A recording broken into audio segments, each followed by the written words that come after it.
السلام علیکم دوستو، آج کی ویڈیو میں ہم جانیں گے کہ قرآن کریم کے اندر جو عددی نمبر آئے ہیں اس میں خاص کر 7 کے عدد میں اللہ تعالیٰ نے کیا کیا راز چھپا کر رکھے ہوئے ہیں، اور قرآن پاک کے معجزاتی عدد کے بارے میں گفتگو کریں گے جو آپ پہلے نہیں جانتے ہوں گے۔ اس لیے اس ویڈیو کو سکیپ کیے بغیر پورا سنیں، آپ کا وقت ضائع نہیں ہوگا انشاءاللہ۔ کیا آپ نے کبھی اس سے پہلے غور کیا کہ اللہ سبحانہ و تعالی قرآن مجید میں فرماتا ہے کہ میں نے زمین اور آسمان کو صرف 6 دنوں کے اندر بنایا ہے اور 7ویں دن اپنے عرش پر جا کر ٹھہرا۔ اسلامی تعلیمات کے مطابق ایک ہفتے کے 7ویں دن جمعے کو یوم جمعہ کہا گیا، یعنی کہ سب سے برکت والا دن، اور اسے باقی دنوں کا سردار کہا گیا۔ حج کے سمے کعبہ یعنی کہ اللہ کے گھر کا طواف کرنے کا حکم بھی 7 مرتبہ دیا گیا ہے، اور 7 مرتبہ صفا اور مروہ کی پہاڑی کے چکر لگانے کا بھی حکم دیا گیا ہے۔ حج کے دنوں میں شیطان کے ہر ایک علامتی پلر کو 7 کنکریاں مارنے کا حکم دیا گیا ہے۔ سورہ فاتحہ، جسے قرآن مجید اور توحید کی بنیاد کہا جاتا ہے، یہ اتنی اہم ہے کہ دن میں 5 مرتبہ نماز پڑھتے وقت مسلمان اسے ہر رکعت کے اندر پڑھتے ہیں۔ اس کے اندر کل 7 آیتیں ہیں اور 7 اور 3 کا ملٹیپل ہے۔ 7 سال کے بچے کو نماز پڑھنے کا حکم دیا گیا ہے، اسے نماز پڑھنے کی مشق ہو جائے۔ جہنم کے 7 دروازے ہیں، جنت اور جہنم کے 7 درجے ہیں۔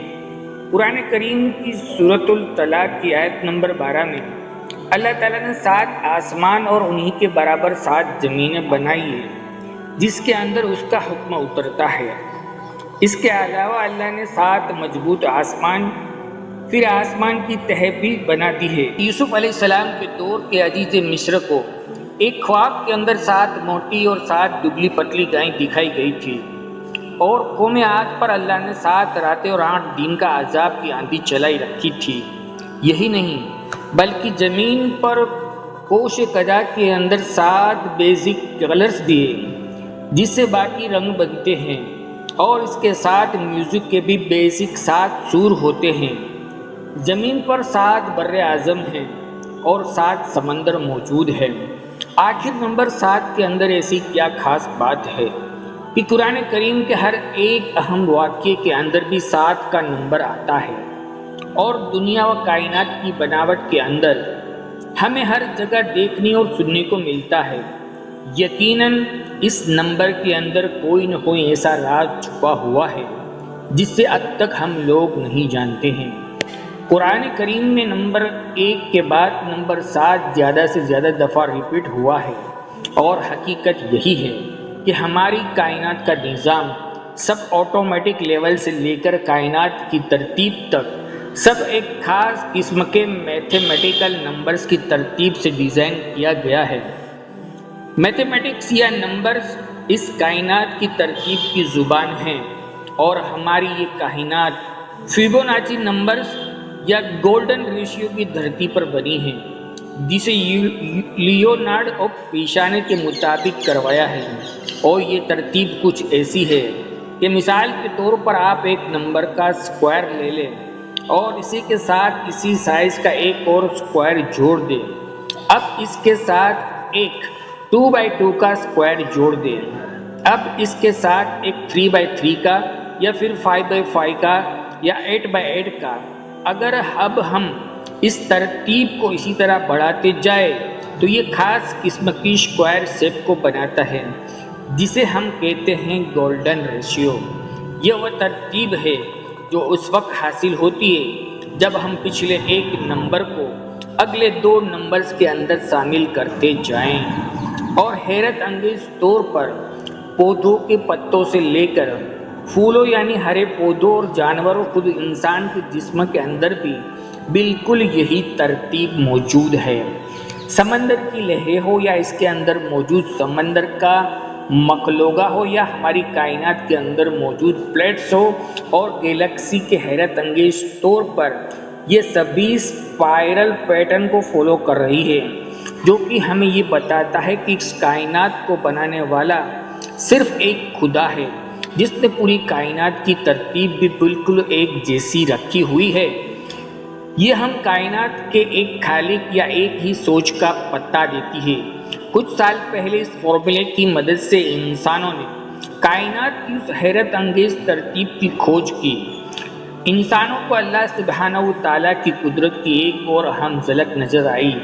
یہ کتنے پرفیکٹ انداز میں سوچ سمجھ کر بنائی گئی ہے، جیسا کہ کوئی انجینئر ایک بلڈنگ بنانے سے پہلے اس کا ایک پورا سٹرکچر اور نقشے بناتا ہے تاکہ یہ ٹکی رہے۔ لیکن ہمیں آج تک یہ نہیں پتا کہ یہ کائنات کے اندر ترتیب موجود کیوں ہے۔ بس یہ پتا ہے کہ یہ موجود ہے، بالکل ایسے ہی جیسے نمبر 7 کو اسلامی تعلیمات سے لے کر زمین آسمان کی ہر ایک ترتیب کے اندر دیکھتے ہیں۔ بالکل ایسے ہی جیسے نمبر 7 کو اسلامی تعلیمات سے لے کر زمین آسمان کی ایک ترتیب کے اندر دیکھتے ہیں، مگر اب تک یہ نہیں جانتے کہ اس کے پیچھے خاص وجہ ہے یا میتھمیٹیکل لاجک دراصل کیا چیز ہے۔ آسان الفاظ میں اسکالرز کے لیے، سائنسدانوں کے لیے نمبر 7 آج تک ایک مسٹری ہے، ایک پہلی ہے جس کا اب تک کسی کے پاس کوئی جواب نہیں ہے۔ شاید اب تک ہم انسانوں کا دماغ اتنا ایڈوانس لیول تک جا ہی نہیں سکا ہے کہ اس کی گہرائی کے اندر اتر سکے، لیکن یقیناً مستقبل کے اندر ہم انسان اس کے متعلق کوئی نہ کوئی کھوج ضرور لگا لیں گے، کیونکہ اللہ تعالیٰ خود ہی یہ چاہتے ہیں کہ ہم انسان اس کائنات پر غور و فکر کرے، اس کی ترقی پر غور و فکر کرے تاکہ اس کی ذات کو پہچان سکے۔ اس لیے وہ بار بار انسانوں کو دعوت دیتا ہے، کیا ہم نے دنیا کائنات کے نظام کے اندر دن اور رات کے بدلنے کی نشانیاں نہیں رکھی ہے، مگر صرف عقل رکھنے والوں کے لیے؟ پھر وہ فرماتا ہے کہ ایک نظر اٹھا کر اس کائنات کی طرف دیکھو تو تمہیں اس کے اندر کوئی خامی نظر نہیں آئے گی، یہ بالکل پرفیکٹ ہے، بالکل اللہ سبحانہ و تعالیٰ کی ذات کی طرح۔ قرآن کریم کے علم کے علاوہ نمبرز کی ترتیب کے لحاظ سے بھی ایک معجزے سے وہ کم نہیں ہے۔ مثال کے طور پر اگر آپ ایک پورے قرآن کا مطالبہ کریں تو لفظ سزا 170 بار ریپیٹ ہوا ہے، جبکہ لفظ معافی 234 بار۔ اسی طرح اللہ تعالیٰ قرآن مجید کے اندر حضرت محمد صلی اللہ علیہ وسلم سے فرماتے ہیں کہ کہو کیول 332 بار ریپیٹ ہوا ہے، اور اس کے جواب میں انہوں نے کہا بھی کہ 332 بار ریپیٹ ہوا ہے۔ حیرت انگیز طور پر دنیا اور آخرت کی زندگی دونوں 115 مرتبہ ریپیٹ ہوئی ہے۔ شیطان اور فرشتے دونوں کا ذکر 88 یعنی 88 ٹائمز ریپیٹ ہوا ہے۔ جنت اور جہنم دونوں کا ذکر 70 بار، جبکہ زکوٰۃ اور برکت دونوں 32 مرتبہ ریپیٹ ہوئے ہیں۔ یہی نہیں بلکہ موسم بھی، سردی اور گرمی کی صورت دونوں 5 مرتبہ قرآن کریم کے اندر بیان ہوئے ہیں۔ مرد اور عورت دونوں کو برابر 23 مرتبہ بیان کیا ہے، اور اس کے پیچھے کی لاجک یہ ہے کہ انسان کی تخلیق کے وقت بایولوجیکل طور پر ایک بچہ اپنے 23 کروموسومز کو لیتا ہے ماں سے اور 23 لیتا ہے اپنے باپ سے، جو کہ ایک انسان کے اندر 46 ہوتے ہیں۔ ایک انسان کے ڈی این اے کے اندر موجود یہ کروموسوم انسان کے ہر ایک کیریکٹر اور جسم کو ڈیولپ کرتے ہیں۔ کیا یہ بھی ایک اتفاق ہے؟ اس کے علاوہ زندگی اور موت دونوں کا ذکر 140 بار کیا گیا۔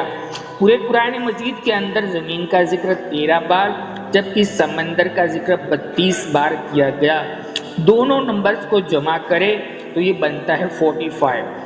اب زمین کے ذکر کو یعنی 13 کو 45 سے تقسیم کرے تو یہ بنتا ہے 28.88%۔ اب اسی طرح سمندر کا ذکر جو 32 بار ہے، اس کو 45 سے تقسیم کرے تو یہ نکلتا ہے 71%۔ اور ہم سبھی لوگ یہ جانتے ہیں کہ ہماری ٹوٹل زمین پر خشکی ہماری پوری دنیا سے 28.88% حصے پر موجود ہے اور سمندر 71% حصے پر موجود ہے۔ اللہ اکبر! کیا اب بھی کوئی کہہ سکتا ہے کہ یہ سب کچھ محض اتفاق ہے؟